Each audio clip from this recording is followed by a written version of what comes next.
तो beta oxidation में हमने क्या किया था, देख मैं समझाने जा रहा हूँ। देखो डी नोवो सिंथेसिस समझाएंगे हम फैटी एसिड की। तो फैटी एसिड में भी कुछ नहीं है। अब देख तो याद कर कि जब हमने वो किया था यार, क्या किया था हमने, जब हमने बीटा ऑक्सीडेशन किया था तो हमने ट्राइएसाइल ग्लिसराइड को हमने फैटी एसिड में तोड़ दिया था। फिर फैटी एसिड से हमने फैटी एसाइल कोएंजाइम में कन्वर्ट करके उसे हमने एसिटाइल कोएंजाइम ए बना दिया था।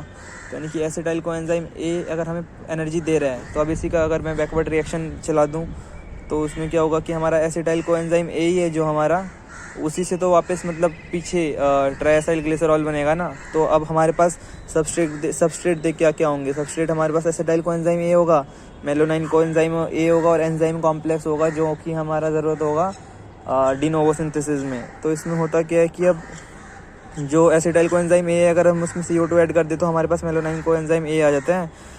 ठीक है, ये तेरे को नॉर्मल बात याद रखनी है। और फैटी ये FAS एंजाइम होता है, जो एंजाइम कॉम्प्लेक्स मैंने यहाँ पे बोला ना, फैटी एसिड सिंथेस, यानी कि जो फैटी एसिड की सिंथेसिस करेगा। तो ये FAS कॉम्प्लेक्स है, ये हमारा डायमेरिक इन नेचर होता है। तो इसके 2 मोनोमर फॉर्म होते हैं। जो पहला मोनोमर फॉर्म होता है उसके बाद 7 एंजाइम होते हैं, और जो दूसरा मोनोमर फॉर्म होता है उसको हम बोलते हैं ACP। तो यानी कि एसाइल कैरियर प्रोटीन बोलते हैं उसको हम। बस इतना याद रख, फिर आगे मैं दिखाता हूँ तेरे को। अब मैंने तेरे को बोला जैसे ये FAS है, FAS मतलब हमारी जो ये रिएक्शन कर रहे हैं हम डी नोवो सिंथेसिस, इसमें हमारी 7 रिएक्शंस हैं। अब देखना है तो क्या क्या है, बहुत आसान है। अब मान लेते हैं जैसे ये ACP है, अभी बोल दिया एसाइल कैरियर प्रोटीन, और ये इसके साथ है ना FAS के साथ मतलब ये ग्रुप जुड़ा होता है ACP के साथ हमारा सिस्टीन ग्रुप। तो इनकी खासियत ये है कि जो ACP ग्रुप होता है और सिस्टीन ग्रुप होता है, इनके पास सल्फर ग्रुप होता है। तो सल्फर ग्रुप की अब ये खासियत है कि ये किसी भी कार्बन कंपाउंड को आसानी से एक्सेप्ट कर सकते हैं, क्योंकि इनकी वैलेंसी बहुत ज़्यादा होती है। तो अब होता क्या है कि FAS एंजाइम में अब एसिटाइल कोएंजाइम ए है, यानी कि जो हमारा ये कंपाउंड है, सबस्ट्रेट है ये हमारा। तो ये आके सबसे पहले जुड़ता है ACP पे। ठीक है ना, ACP सल्फर ग्रुप है इस पर, तो यानी कि इसने इसको एक्सेप्ट कर लिया। अब नेक्स्ट स्टेप में हमारा क्या होगा कि अब ये ACP है, ये बहुत थक जाता है। अब ये थक जाता है तो ACP बोलता है कि अब मैं ये अपना मतलब एसिटाइल ग्रुप है जो, ये इसे मैं सिस्टीन वाले सल्फर पे ट्रांसफ़र कर देता हूँ। अब सिस्टीन वाले सल्फर पे ट्रांसफ़र हो जाता है ये एसिटाइल ग्रुप। अब क्या होता है कि अब आता है मेलोनाइल कोएंजाइम ए। मेलोनाइल कोएंजाइम ए कैसे बना था हमारा, एसिटाइल कोएंजाइम ए में जब हमने CO2 जोड़ दिया था तो मेलोनाइल कोएंजाइम ए बन गया था। अब क्या होता है कि अब ACP पे खाली देखता है कि मतलब खाली है, मतलब ACP की जगह, तो मेलोनाइल कोएंजाइम ए हमारा ACP पे अटैक करता है। तो ठीक है, अब ACP पे अटैच करा दे तो मेलोनाइल कोएंजाइम ए अटैच हो गया, और यहाँ पे पहले से एसिटाइल कोएंजाइम ए था सिस्टीन पे। अब ACP शेर बन चुका है क्योंकि इसके पास ज़्यादा कार्बन है, 1 2 3, और सिस्टीन चूहा है क्योंकि इसके पास 2 है। अब जो चूहा है वो भाग रहा है ताकि मतलब ये अपने आप को बचा सके। लेकिन जो शेर है ये कहता है कि अब मेरे पास 3 कार्बन ग्रुप है तो मेरे को अपने दोनों वापस दे दे। लेकिन ये बेचारा छोटा सा चूहा इतनी तेज़ भागता है कि ये मतलब पकड़ में तो अब देख जान बचाने के लिए तो भागेगा ही नहीं ये।